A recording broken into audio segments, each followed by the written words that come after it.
কাপা টাইগার, যার নামে কেঁপে উঠত পাকিস্তানের সকল সেনানিবাস। তিনি এমন একজন যে একই সাথে তিনটি দেশের সেনাবাহিনীতে কর্মরত ছিলেন। আজ আমরা কথা বলবো সেই মুক্তিযুদ্ধের সর্বাধিনায়ক বাংলাদেশ সেনাবাহিনীর প্রথম জেনারেল আতাউল গনি ওসমানীকে নিয়ে। হয়তো আপনারা ভাবছেন এই ভিডিও ইতিহাসের বইয়ের মতো গদবাঁধা ইতিহাস হবে, কিন্তু তা নয়, বরং নতুন তথ্য এবং নিরপেক্ষ দৃষ্টিভঙ্গি থেকে তার জীবন বৃত্তান্তর বিস্তারিত থাকছে এই ভিডিওতে। তো আই এম নলেজ গুরু, আর আপনারা দেখছেন বাংলাদেশ 1 to 9 এর ইতিহাসের অতলে পড়ে থাকা বীর বাঙালিদের গল্প পর্ব 1 গ্রহণ করেন। ওসমানী 1918 সালের 1 সেপ্টেম্বর ব্রিটিশ ভারতীয় আসাম প্রদেশের সিলেটের সুনামগঞ্জে এক বাঙালি মুসলিম পরিবারে জন্মগ্রহণ করেন। তার পরিবার জমিদার পরিবার ছিল। 14শো শতাব্দীর শাহজালালের সহযোগী শাহ নাজিমুদ্দিনের ওসমানীর বংশধর ছিলেন। তার বাড়ি সিলেট জেলার ওসমানীনগর উপজেলার দায়ামি ইউনিয়নে। ওসমানী সিলেটের কটন স্কুলে পড়াশোনা করেন এবং 1934 সালে সিলেট সরকারি পাইলট উচ্চ বিদ্যালয় থেকে ম্যাট্রিকুলেশন পাশ করেন। তিনি ইংরেজি এবং ফরাসি বিষয়ে পড়াশোনা করেন। ইংরেজিতে শ্রেষ্ঠত্বের জন্য তাকে প্রিটোরিয়া পুরস্কার প্রদান করা হয়। ওসমানী আলীগড় মুসলিম বিশ্ববিদ্যালয় থেকে ভূগোল বিষয়ে পড়াশোনা করেন। ওসমানী, যিনি একই সাথে ব্রিটিশ ভারতীয় সেনাবাহিনীতে মেজর পদে কর্মরত ছিলেন, আর তিনি যখন মেজর পদে প্রমোশন পান তার বয়স ছিল 24 বছর। তিনি দ্বিতীয় বিশ্বযুদ্ধে ব্রিটিশদের পক্ষ হতে বার্মাতে জাপানিজদের বিরুদ্ধে বীরত্বের সাথে লড়াই করেছিলেন। এরপর 1947 দেশভাগের সময় তিনি পাকিস্তান সেনাবাহিনীতে যোগ দেন।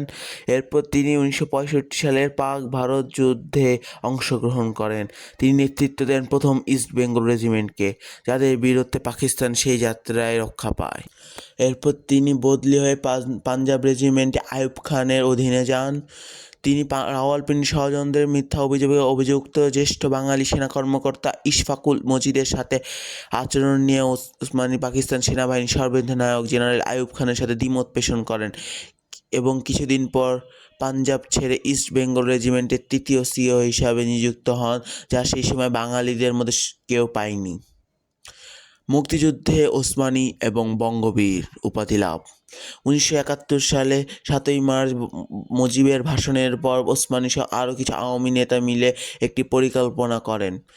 আমরা সবাই জানি ওসমানী 1973 এ রাজনীতিতে যোগ দেন, কিন্তু এটি সত্য নয়। তিনি 1970 সালে শেখ মুজিবুর রহমানের অল পাকিস্তান আওয়ামী মুসলিম লীগে যোগ দেন এবং আওয়ামী লীগের প্রার্থী হিসাবে সিলেটের বালাগঞ্জ ফেনুগঞ্জ উপজেলা এলাকা থেকে জাতীয় পরিষদে নির্বাচিত হন।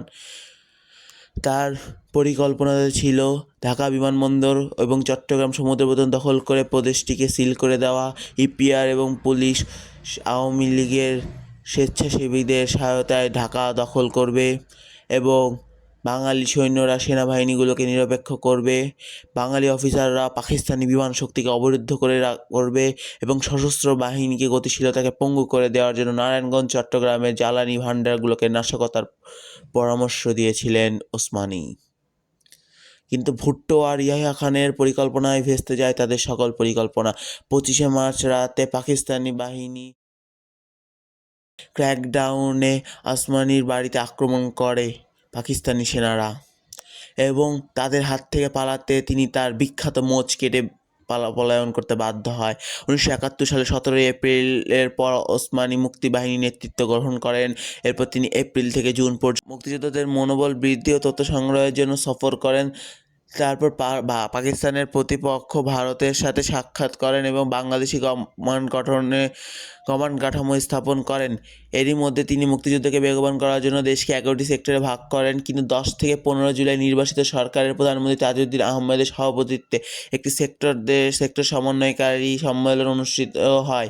সম্মেলনের প্রথম দিনে ওসমানী অনুপস্থিত ছিলেন, কারণ তিনি আগের দিন কমান্ডার ইন চিফ থেকে পদত্যাগ করেছিলেন। একদল বাঙালি অফিসার একটি যুদ্ধ কাউন্সিল গঠনের বিষয়ে আলোচনা করেছিলেন, যার সদস্য ছিলেন সিনিয়র সেনা কর্মকর্তারা। কিউ.এন. জামান কর্তৃক উপস্থাপিত এবং জিয়াউর রহমানের সমর্থিত পরিকল্পনাটি ছিল যুদ্ধ পরিচালনা এবং ওসমানীর উপর বোঝা কমানোর জন্য একটি পৃথক অপারেশনাল উইং। ওসমানী সম্ভবত এর উদ্দেশ্যের ভুল ব্যাখ্যা করে পদত্যাগ করেন, কিন্তু পরদিন তার পদে ফিরে আসেন। তার নিজস্ব পদে ফিরে আসার পর তিনি আক্রমণে মনোনিবেশ করার পরিবর্তে তিনি বর্ষার জন্য প্রস্তুতি নিতে শুরু করেন। ফলে জুন জুলাই মাসে মুক্তিবাহিনী তৎপরতা কিছুটা হ্রাস পায়, ফলে পাকিস্তানি বাহিনী কিছুটা শান্তির নিঃশ্বাস নিতে পারে। কিন্তু যখনই বর্ষা শুরু হয় তখন মুক্তিবাহিনী পাকিস্তান বাহিনীর জন্য জমের মতো নেমে আসে, যার সকল প্ল্যান ছিল ওসমানীর। এরপর পাকিস্তান নেভি আর বিমান বাহিনীর জন্য গেরিলারা বেশি সফল হতে পারছিল না। তখন ওসমানী বিমান ও নৌবাহিনী তৈরির জন্য নির্বাসিত অস্থায়ী সরকারের উপর মহলকে তাগাদা দেন। তিনি এই 9 মাসে সেক্টরে সেক্টরে ঘুরে মনোবল বাড়িয়েছেন, তাদের সকল সমস্যা শুনেছেন এবং তার সমাধানের চেষ্টা করেছেন। এইভাবে কর্মব্যস্ততায় তার 9 মাস কেটে গিয়েছে। এরপরে চলে আসে বহুল আকাঙ্ক্ষিত 16ই ডিসেম্বর। পাকিস্তান বাহিনী আত্মসমর্পণ করে, কিন্তু তিনি সেদিন অনুষ্ঠানে ছিলেন না। পরে তিনি একটি ব্যাখ্যা দেন, তিনি সেদিন সিলেটে ছিলেন।